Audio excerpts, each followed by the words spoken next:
Now So we're Brad back. hit the exit button, and then when he exited, he Shut the uh stream down, which is all shut right. the screen down. That's all right. No mistakes, just happy accidents, Yeah. But it's as okay. Bob Ross would say. He popped in, and it was good to see him Hey, there and dude, everything Brad's like the that. man. That's Brad and I. We're working on some stuff right now for later this year that um I don't know what it's gonna look like. I don't know what it's gonna be called. I just know it's gonna be different. It's gonna be cool, and we're all gonna have fun. Um. Oh no. Facebook is not. We'll remove that.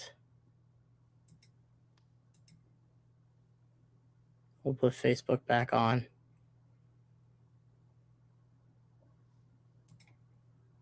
We'll go edit there. Oh, I know why. Oh, it worked. Okay, cool. So we got Facebook back on now. There we So go. um We're back. we are back. Back in the saddle. That's what So Jason Aldean said. yes. So do you wanna compare our drives home from Texas just for humor? Yes. So So tell me how your experience. So for those of you that are unaware, I just got back from Amarillo, like we said earlier, and then Cheech and them you guys were in Houston, right? yes. Yeah. So we were both in very very different points in Texas, but we in the same weekend. So Cheech, how was your drive home from Texas? It was okay. Let me rephrase that. Uh, we had to leave on Friday to get to Houston to get there Monday morning, Mm-hmm. so we can beat this huge snowstorm that was happening. And so we started off, and then we kind of took our time a little bit. So we went our way. We went was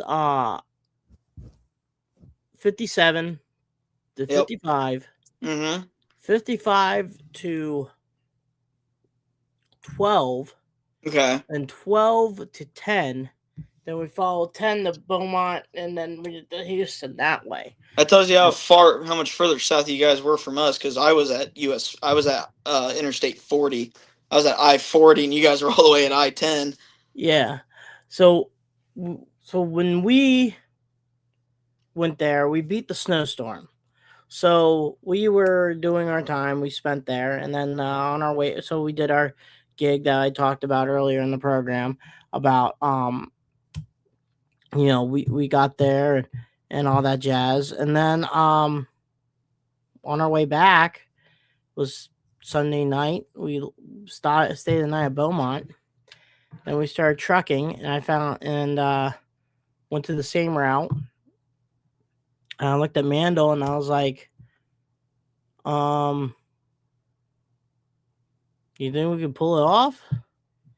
I just do my hours. You only have about a few hours after that. We'll be back home around midnight. Mandel's like, "Yeah, let's do it." The true Iron Warrior was Levi. Levi had our spot truck with us. He had to drive the whole thing, Yep. and you know what he's talking. So we got there around midnight, and yeah, it was one of those trips where it was like the complete opposite of yours. Yes. Because we were just trying to take our time and not rush things, and before you know it, we were there. Yep. So ours was kind of the same thing until it wasn't. So for me to Amarillo to specifically the Amarillo National Center where we did that show for Kicker, it was like 1,050 miles or something like that. We were doing really good. I was feeling great, wasn't getting tired and everything, and I knew we we were in Illinois. We were let's see here. When you're on I-70 and you're leaving Indiana to go into Illinois, you've got Mm-hmm. you've got Terre Haute is like the last town in Indiana, like the last major town, city, so to speak. And then it's whatever that first exit is in Illinois. We got right before that last exit in Illinois, 4 miles from it. And I looked down. Actually, we were probably like 6 miles from it at the time. I looked down. I was like, crap. I look over at mom. I'm like, hey, well, we got to get off at this exit and go get fuel. And then we come to a stop, and I was like, okay, this is weird. There's probably some construction, whatever. It's Indiana. Our state flower is the construction barrel. Yes. And so, you'll never forget when you come to Indiana because your brain will be rattled from driving on 70. But, so we stop, and I'm like, okay, what's going on? And I start hearing air brakes go off behind me, and I'm like, oh no, this is bad. So, to make a long story short, where we stopped, about 20 minutes after we stopped, we moved forward about 20 feet. And then in that spot, we were there for 5 hours. We stayed in the same spot for 5 hours. And so finally, we got cleared from that. We were 2 hours from home. I pulled off, got fuel, and hauled ass home. So essentially, we turned a 15 and a half hour drive into a 21 and a half hour long drive with stops. So we finally got home. What I time did did. you get home? I was supposed to be home at 4:30 in the morning. I was supposed to be home 4:30 yesterday morning. I got home at 11 o'clock in the morning. Mm.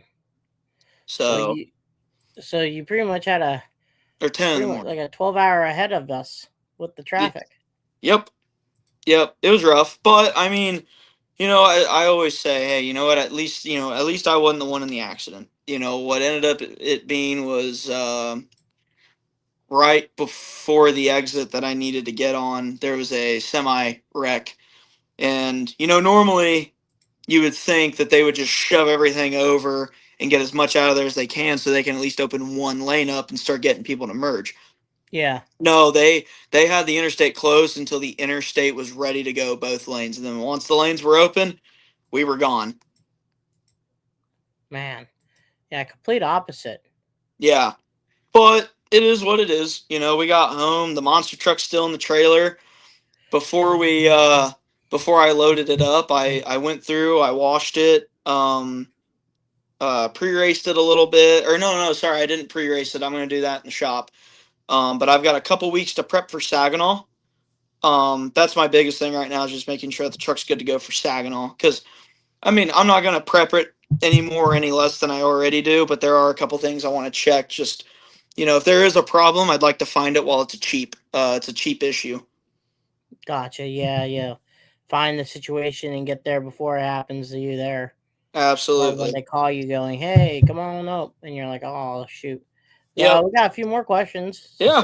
Sean Green was asking if there is another truck out there or a retired name there out there, what three names would you like to drive? Ooh.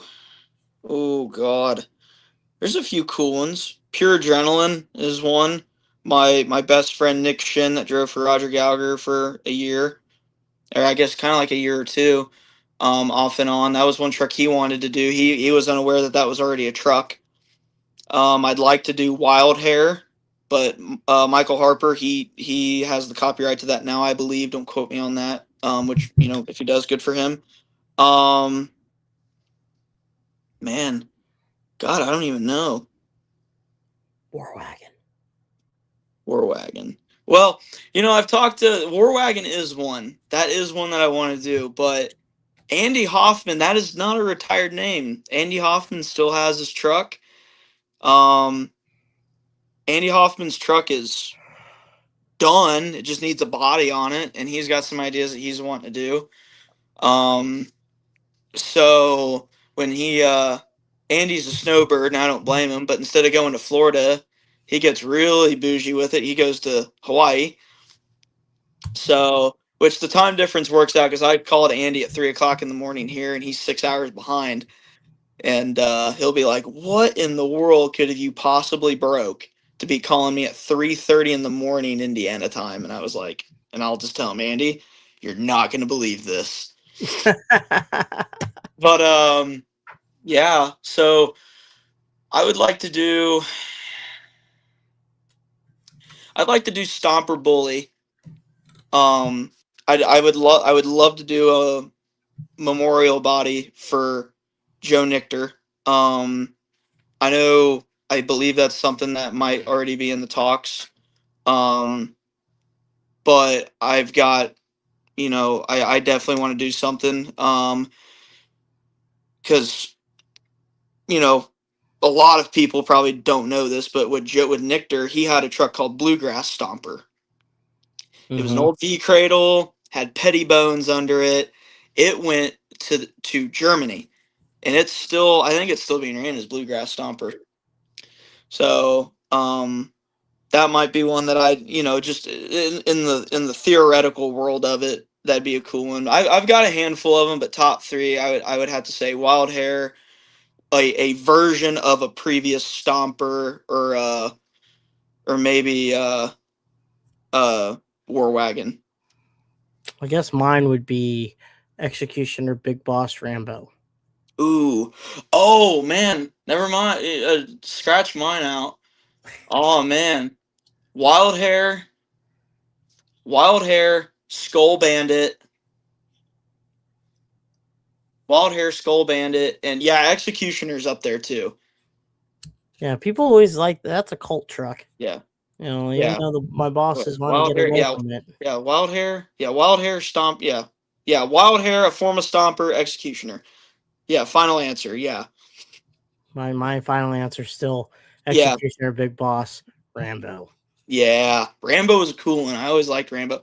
Matter of fact, no, that's one of the custom toys I got. Yeah, I'm upstairs where we've got some. Dad's got some old, like, some old Hot Wheels. Not old Hot Wheels. I mean, some of them I are old would, Hot Wheels. if I had the money, I would race at that Fort Wayne competition with a mock-up version of Rambo 2 and Yeah. run Rambo 2 with the mainframe coming from Carolina Crusher 2, with the shocks, just a bouncy. Yep. Oh yeah. Um. So what's cool on this new chassis that I'm doing, actually, to go back to I forget who asked me if I was going to be running dual or single shocks on the new one. Adam Oh, did. who did? Adam Goodwin. Okay. Oh yeah, yeah. Tiny. So I'm setting this truck up to where obviously the cradle's so big you can sit in it, and you can run 400s. You can get a turbo 400 in and out of the side. If you can get a turbo 400 in a cradle, you can get a paraglide in a cradle. Um, I'm Maybe setting just a all the longer shock. All, shaft between the transfer case. yeah, exactly. You just throw a, you just, Mark Williams makes everything. And then all the shock towers are set up for a 30-inch shock. I run 26s, but the idea is that I can run the way I'm going to set it up. I'll be able to run, say I'm at a show with you and I blow a rear shock out and I don't have a spare rear shock. I could go to you and say, hey, do you have two 26 or 30-inch shocks? I don't care. I just need something to get through the show. If you have rear shocks, you know, tell me how to set them up. I'll set them up, get through the show. You know, I'll rebuild them. I will buy a rebuild kit. I'll send you with a rebuild kit, whatever you want. Um, but the idea is parts interchangeability at a show. Mm. So, like, the shock towers are gonna have plates in them. The chat, I'm not a fan. I'm a real big fan of how I have like my bump stops set up and all that. I don't run bump stops on the shocks. No, you run it with the to the housing. Correct. And I prefer that way. The reason I do is if you bottom out a shock if your bump stop is on the shock itself, on the shock, on the shaft, a normal bump stop. When you go through the bump stop, what's next? Your bolts, your heims, or the worst case scenario, it shoves the jam nut through the bottom cap and it shoves the piston through the top cap and it blows your cap off. And then you got a mess. The way I have my current chassis set up, when the chassis bottoms out on the axle housing, there's still about a quarter inch of shock shaft left. And I did that for a reason. And I'm going to do it on the new one as well. And what that does a few things. One, it keeps the incident of plowing the piston into the top of the cap and two, it takes all of the shock load off of your shock bolts and Mm, your hind joints. nice. So I'll be able to run single shocks, dual shocks, one shock package that I'd like to experiment with, and I'd like to work with someone like Darren Basil with on this. I want to run my 4-inch shock with a 3-inch coilover on the same corner, just to try it. I don't know what it's going to do. I don't know how it's going to land, but why not try it? Right. And see how it goes. Yeah, I could see that. But for you, Colton, any social media people can follow you at? Yeah, so our Instagram is American Scout MT. We got some new merch for 2026. Not a lot of it, but we did get some. We've got some pretty big stuff we're planning for this year.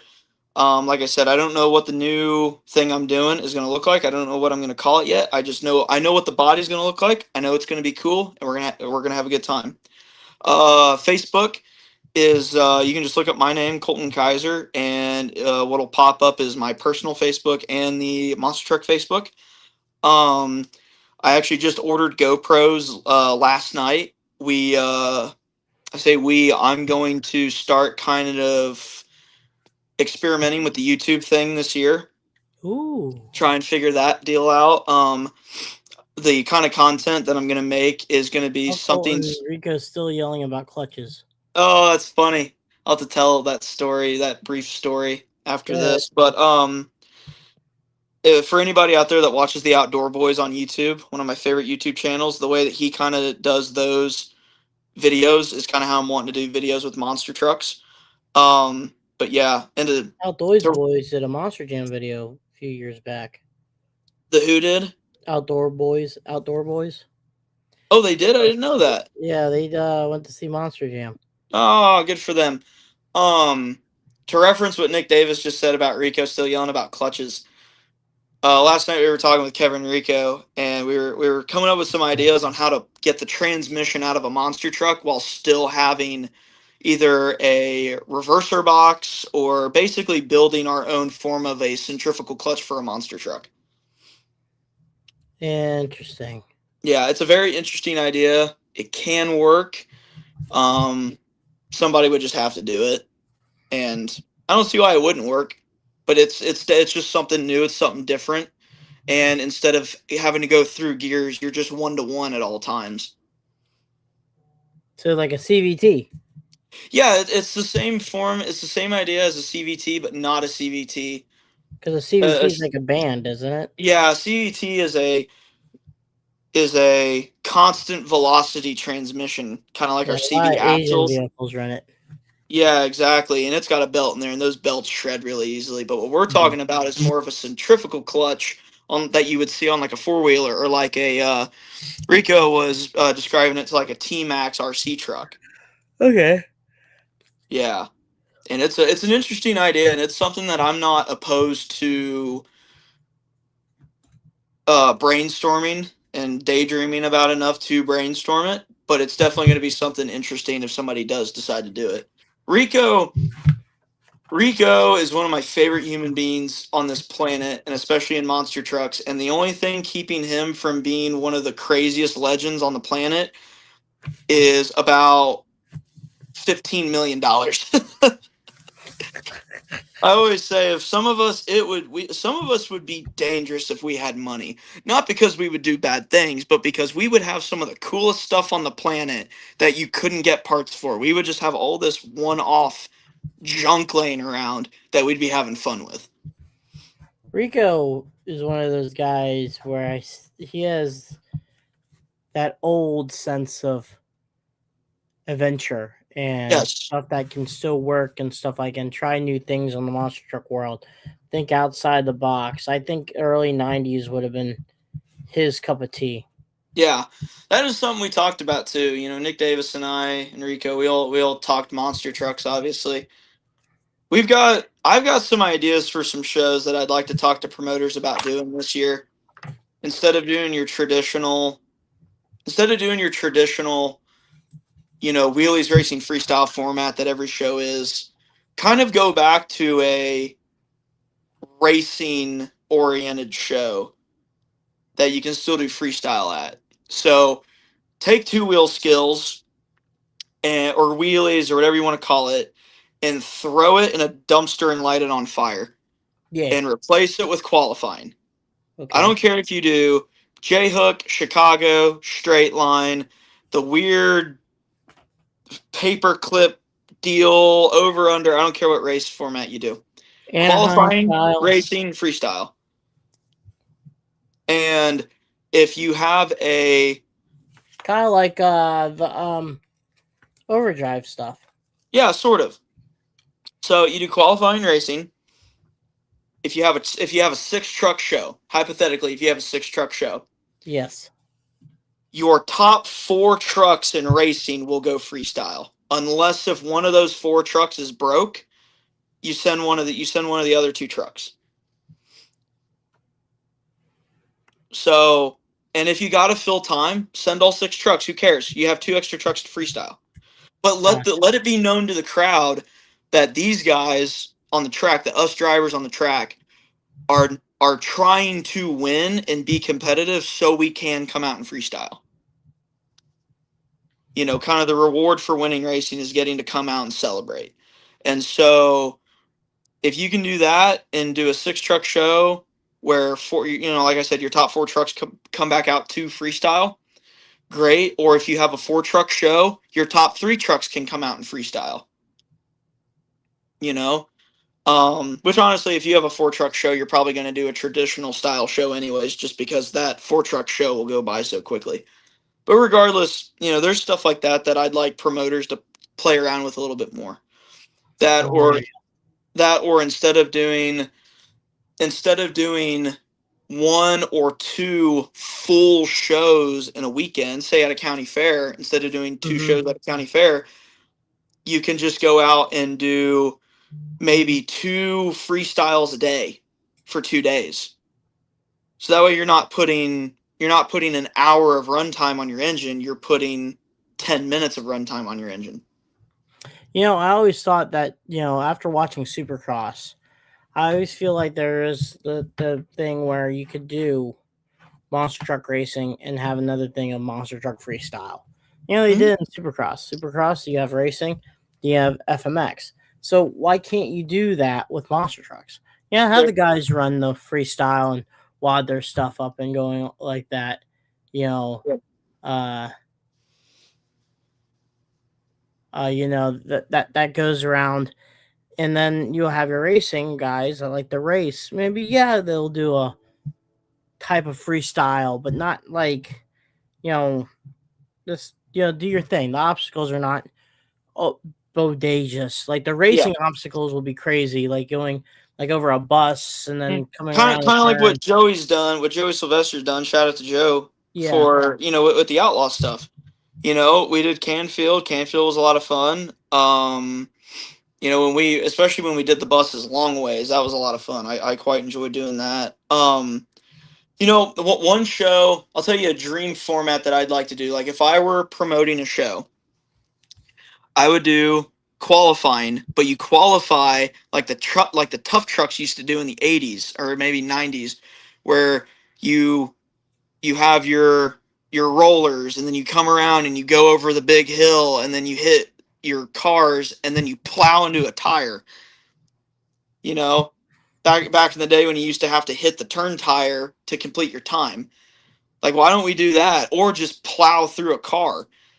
You know? Or we could do the thing like in Bloomsburg, if you did the car, make your turn, car, then that giant hill like in '89 or Yep. obstacle course racing. Yep. I always loved the USA format, and you had your straight line racing, and then they found a way to make an obstacle course racing, and then I thought that was pretty cool. Yeah, and like I said, I'd love to do that kind of a qualifying, and then you do your racing on a totally different track. Or not so much on a totally different track. You set it up where basically you set it up to where you've got you're just going to straight line drag race or Chicago style for your race, but you do this crazy track for qualifying, which is what we did in Elko Speedway. Josh Baumgarten, shout out to him. We did a show in Amarillo with him this weekend. That's exactly what we did in Elko Motor Speedway this past fall. You basically used the entire length of Elko Speedway, and you did like an obstacle course for your qualifying, and then we just did Chicago style for the racing, and it was incredible, and I had so much fun. I want to do Elko. I've been nagging on Elko's a Josh. good time. If you've I, got I think I, we're going. I don't know if we're going back to Salem Speedway or not, Salem, Indiana, but that's the one that we did figured eight racing on. oh, nice. I Yeah, know old. we did an Eve the Destruction there. But speaking of which, I have to. He just messaged me. Anyway, but I gotta let you go. And it was fun having you. Like I said, next week hopefully we'll get taping in for next week.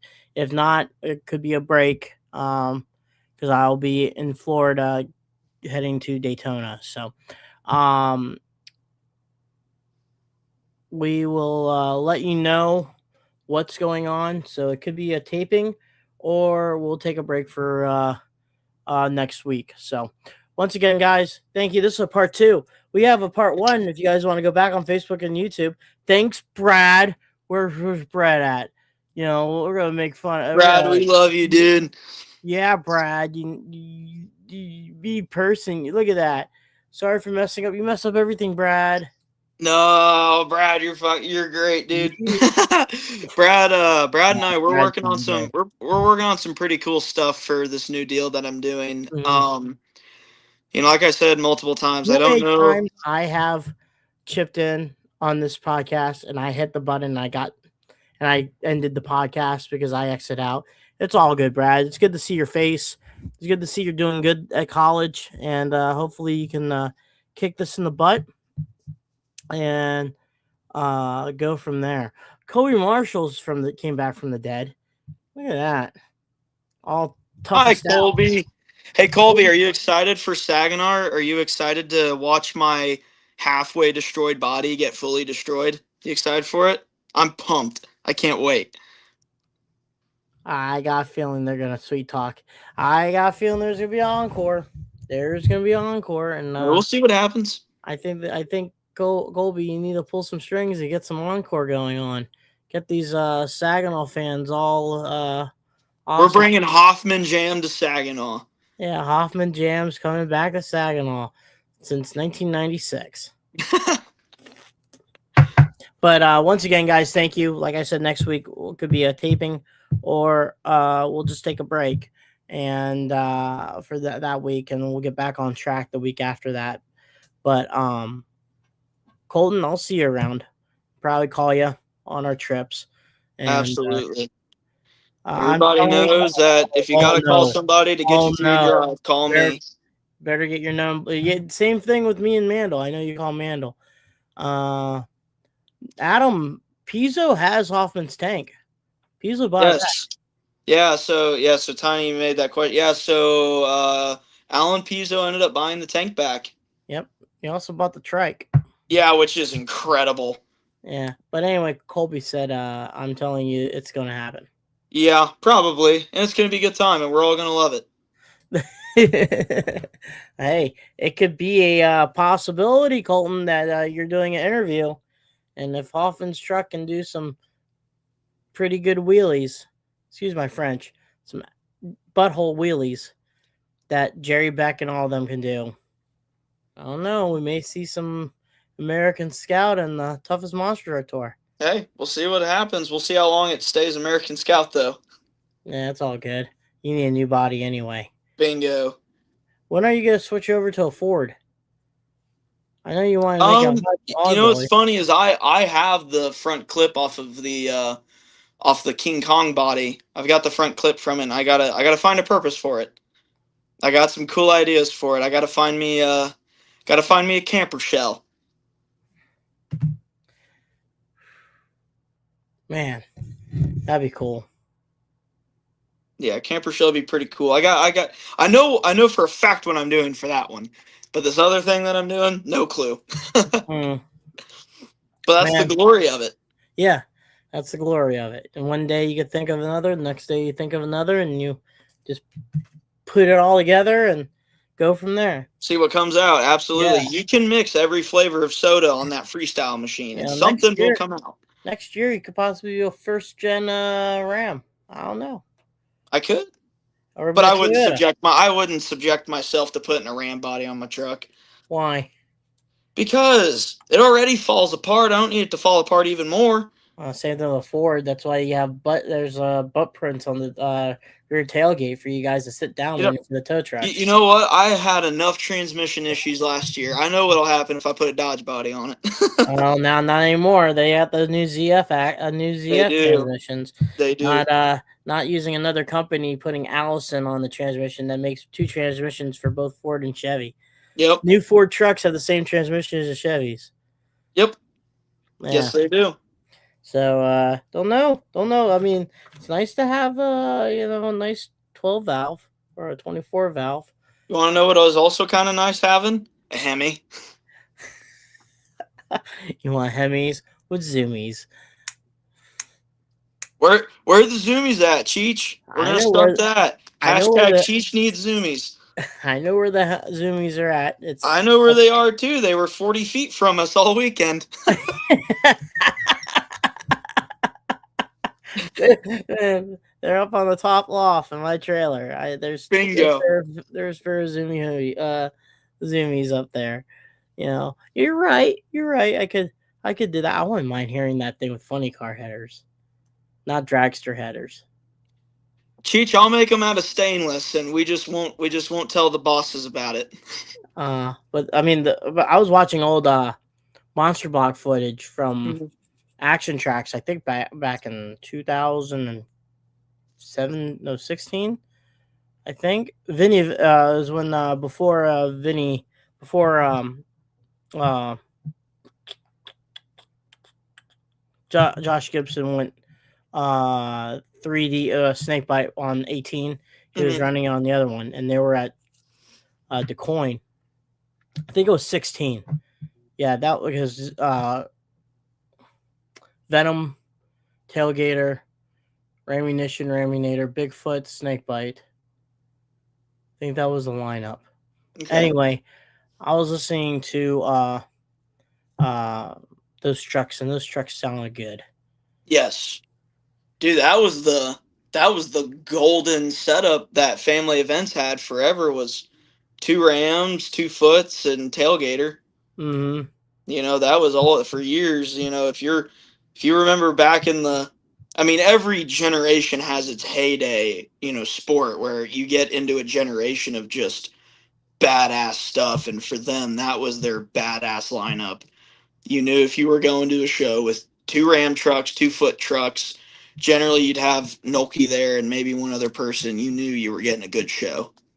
Yeah, yeah, and you know that was a good group of guys. I mean that, but still, you know, you have it is possible to bring it. You know, it's possible to bring it back up and stuff like that. Yep, that was right. Josh broke a crank. He was top qualifier I and do broke a remember that. crank. Yeah, I was there. Gene Patterson was there crewing for Josh. And yeah, and Tailgater won racing against Dale in Brand Munition, and I think Darren won freestyle and Bigfoot. Possible. Yeah, I've been hitting the head a lot since then.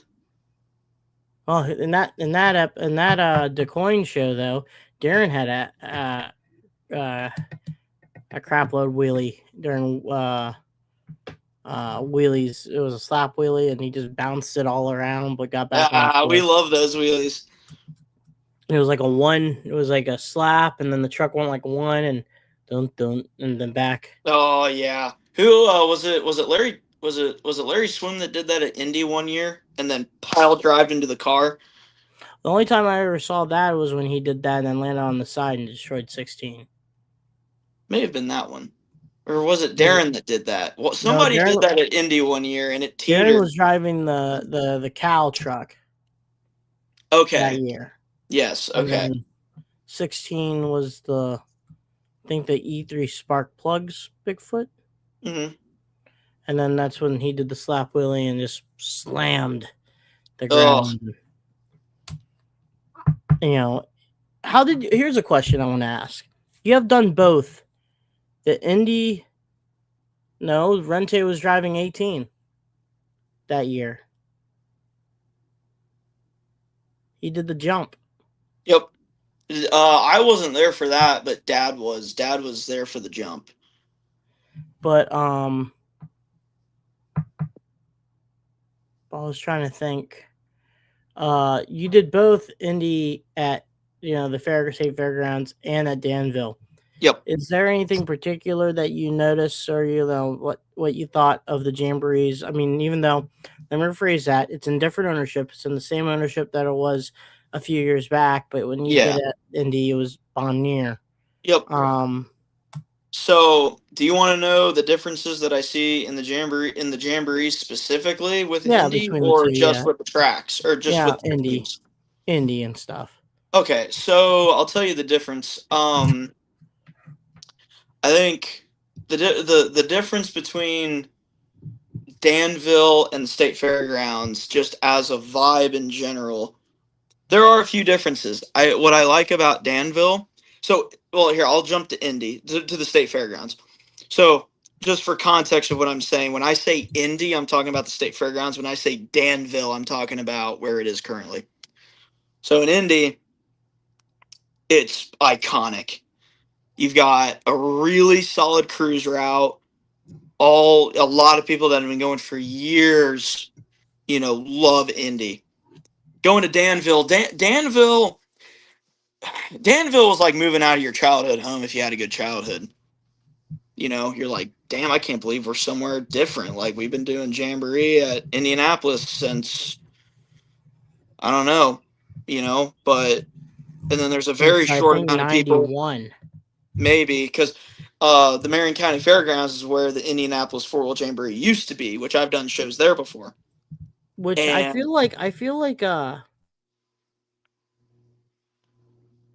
Danville reminds me of that. it does, and I think the reason because it's not at the state fairgrounds, it is at um it's not at the sorry, it's not the state fairgrounds. It's at a fairground. It's at a county fair. Mm-hmm. So it's just a totally different atmosphere. Yeah, I wouldn't mind going. I wouldn't mind doing Indy again, but I see what they did. I think it's actually a good move, to be honest with you. Even though the state fairgrounds huge and stuff like that, it was with the damage that Bonnier did and everything they did to the four wheel jamborees and just basically milked it out until it was almost done, and then pretty much sold it for I mean, pennies to yes the and dollar. no. Yes and no. The thing is we had a decent time with the people with Bonnier doing it. I think the biggest thing I always tell people to consider with when Bonnier was running it, the guys with family events, they know they've always done race events. I think they've done other stuff, but they primarily do your monster truck shows and the entertainment, the motorsports entertainment aspect. Bonnier does Bonnier is kind of the opposite. Bonnier didn't really do a lot of motorsports. They did a lot of like shows, like conventions and stuff like that. So they kind of went into something kind of a little bit biting off more than they could chew, and they did what they could with what they had. And I always had a fun time with the jamborees. I always say I try to have fun at every show. I don't care who it's for. I don't care who the promoter is. I don't care who owns it. I don't care who's there.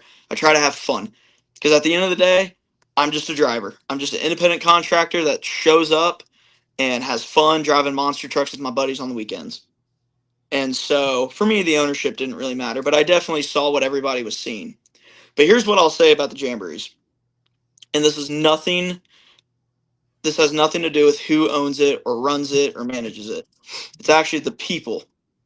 If you were one of those people for the last, let's just call it the last 8 years, where you've done nothing but complain about the jamborees about how it's not what it used to be and you miss it how it was in the 90s, and you've had all these issues with it, all these personal small issues. If if you have an issue or have had an issue with the Jamboree that they have fixed or they have done everything they can to make your issue better, you at least have to give them the benefit of the doubt. Go back, have fun, come to Danville, hang out, just have a good time, you know? And you don't even have to bring a truck. If what soiled your time at the Jamboree is because of something that happened and you brought a show truck and there was some form of miscommunication, come back and hang out. Don't even bring your truck. Leave it at home. If the truck is going to cause an issue, leave it at home. Come and have fun, have a good time, enjoy the weekend because the Jamborees are fun. The atmosphere of the Jamborees has not changed. The people have changed. People have come, people have gone, people have stayed, and new people have been brought in. My generation's coming in now. So just come have fun. That's all you have to do, I like it. you know? Yep. I'm good with that. But Colton, I'm gonna let you go here. Man, it was a fun time, and I'll see you around, bud. I'll talk to Yeah, you. absolutely. You guys be careful. It's good seeing you guys. All right, man. Bradshaw was on a little bit earlier. I'm Dan TJ. Gosh, like I said, tomorrow, next week could be a taping, or we'll be taking the week off. But I'll let you guys know. But once again, that's Colton Kaiser. I'm Dan Agosh. Uh, Brad does this thing. He says keep the rubber side down and the shiny side up. I think after that he says peace. Yep. And I'm pretty sure, I'll say one last thing. I'm pretty sure the Ectern camps are watching this, so my closing statement has nothing to do with monster trucks. All I have to say is no bumping. That's all I have to say. Go kart racing. Go from there. All right, guys. Have a good night. See